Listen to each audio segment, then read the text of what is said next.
Good morning and happy Friday of Memorial Day weekend, that unofficial start to summer. May not feel like it today, but that is what a lot of people celebrate. It's a long weekend because we're celebrating all those soldiers who died fighting for our country, for our freedom. So I owe you 2 chapters today because I wasn't able to record yesterday. So Wayside School, Beneath the Cloud of Doom. Chapter 10 is called Stuck. Who is that? Everybody has a special talent. BB can draw. Joe can stand on his head and sing Jingle Bells. But this story isn't about BB or Joe, it's about Dana. Dana can make funny faces. But just by puffing out one cheek and raising the opposite eyebrow, she can make Jenny and Leslie crack up every single time. Or there's the one she calls her goofball face. She puts her glasses on upside down, then she pulls down one corner of her mouth with her pinky finger, while with her other hand she tugs her earlobe.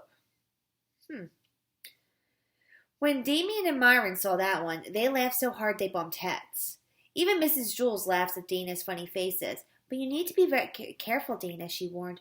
You don't want to use your face to get stuck that way. Dana wasn't worried about that. No matter how weirdly she stretched it, her face always bounced back. But that was before the cloud of doom settled over the school. It had been there a week now, even as other clouds drifted past. Each day it seemed to grow a little bit larger.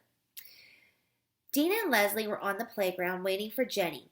It was recess, and Jenny went to get Patches from Louis. Patches was the ball that Louis had blown up in more ways than one. Louis never found all the pieces and had to cut up an old yellow raincoat to fill in the gaps. Jenny, Leslie, and Dana liked Patches the best because it was impossible to predict which way it would bounce. "Hey, Dana, there's a giant worm on your foot," said John. Dana looked down at her sneaker. "Made you look," John exclaimed. He and Joe laughed. She looked at her foot. "So she looked at her foot," asked Leslie. "What's wrong with that?" "There wasn't even a worm," Joe explained. Dana felt like a big doofus. Why did she always fall for John's tricks? She made her doofus face. She closed her right eye, raised her left eyebrow, puffed out her right cheek, and stuck out her tongue. Yeah, I can't do it. When John looked at it, he suddenly felt like a big doofus. "Sorry," he muttered. "It was just a dumb joke." He hung his head and walked away. Joe followed. Dana felt sad for John. She hadn't meant to call him a doofus. She just wanted to make him laugh. She liked it when John teased her. Jenny returned with Patches. "You missed it," said Leslie. Dana got back at John good. Jenny turned to Dana. "Why are you calling me a doofus?" she asked. Dana didn't realize it. She was still wearing her doofus face. Doofus is not like a nice name. It means like kind of like you're dumb in a way. She tried to pull her tongue back in, but it wouldn't budge. Her cheek wouldn't unpuff. Her right eye remained shut, and her left eyebrow stayed up. "That's not nice," said Jenny. Said Dan. "Oh my gosh," Leslie exclaimed. "Is your face stuck?" Dana nodded. Her doofus face moved up and down. "So you're not doing it on purpose?" asked Jenny. Her doofus face turned left and right. "It's the cloud of doom!" exclaimed Jenny. Leslie covered her mouth with her hand. The 3 girls looked up at the dark, swirling cloud. "I'll get Louis," said Leslie, and hurried away. She returned with the yard teacher a short while later. Louis laughed when he saw Dana. "It's her doofus face," said Jenny. "It's a good one," said Louis. "I think I like it even better than your goofball face. But her face is stuck that way," she said, Leslie. Louis thought a moment, and then she blew his whistle real loud. Jenny and Leslie covered their ears. Dana's face remained stuck. Louis didn't expect it to work. He just liked blowing his whistle. Kids from all over the playground came running at the sound. "What's up, Louis?" asked Todd. "Dana's face is stuck," Jenny explained. "Really?" asked Todd. He poked Dana's puffed out cheek like he was poking a rock. Mr. Kitzwater also heard the whistle. "Out of my way! Let me through," he ordered as he made his way to Louis and Dana. "What's going on here?" he demanded. He looked at Dana. Dana looked back at Mr. Kitzwater. Their eyes locked. It became a staring contest. Everyone wondered who would blink first, but Dana couldn't blink. Finally, Mr. Kitzwater turned away.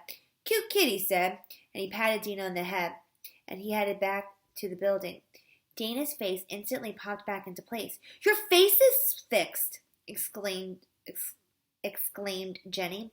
Dana smiled, but she made her face return to just plain normal. She didn't want her smile to get stuck, even that could be unpleasant. As long as they were under the cloud of doom, she would have to be very careful with her facial expressions. Mr. Kitzwater walked back into his office. He shut the door behind him. He was sticking out his tongue. His left eye was shut tight, his right eyebrow raised, and his left cheek was pulled out. Oh, no. Chapter 11. What's the point?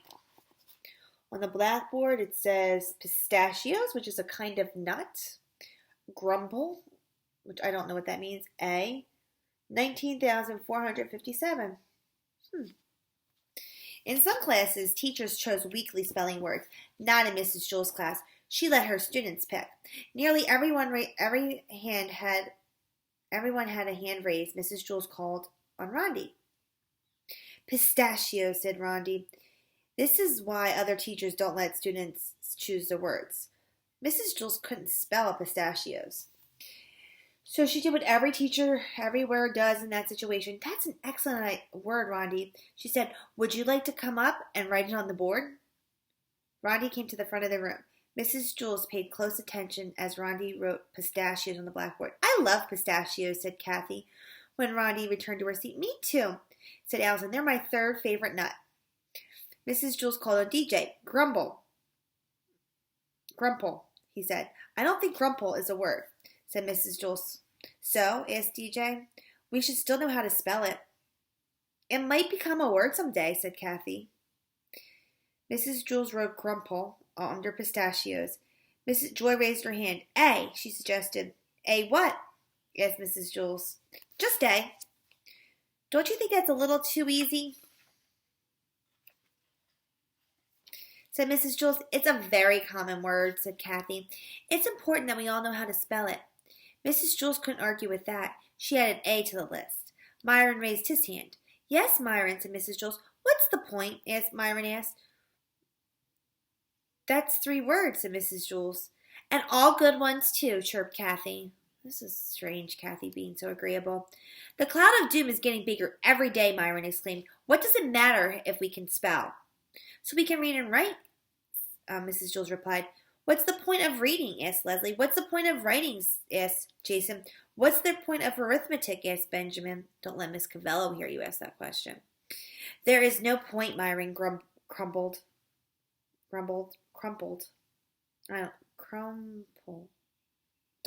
He slammed his pencil down hard on his desk. The point broke off a bit. I understand you're scared and upset, said Mrs. Jules. But what's the point of quitting? We can't just sit around and grumble.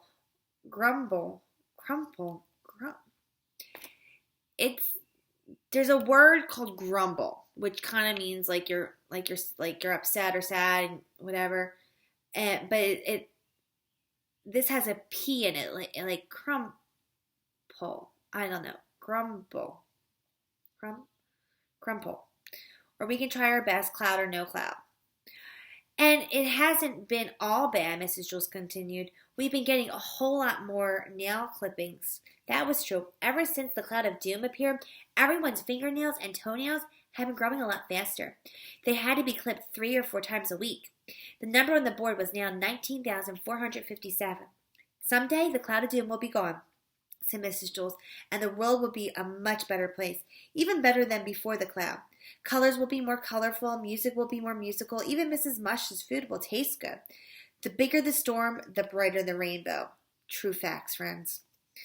At that moment, a crack of thunder shook the classroom, and then all the lights went out. The children screamed. They weren't scared. They just liked screaming in the dark. Mrs. Jules lit a candle, and everyone settled down. Now, shall we continue with our spelling? Jenny raised her hand and suggested hope. Excellent word, said Mrs. Jules. She held out the candle in one hand and the chalk in the other. She said the letters out loud as she wrote them on the board. H-O-P-E. Yeah, hope. Hope is so important. I know times are kind of they're sad. You miss your family. You miss your friends. You miss being able to go to your favorite places. But you cannot give up hope, folks. All right? Have a great Memorial Day weekend. Don't forget to hand in any assignments. I will be giving one more Mystery Doug science assignment on Summer next Wednesday. I'll probably put it up Tuesday just so you have an extra day, and that'll be it. But make sure that you go back and look that you didn't forget and to do any of the assignments. All right. Bye, boys and girls.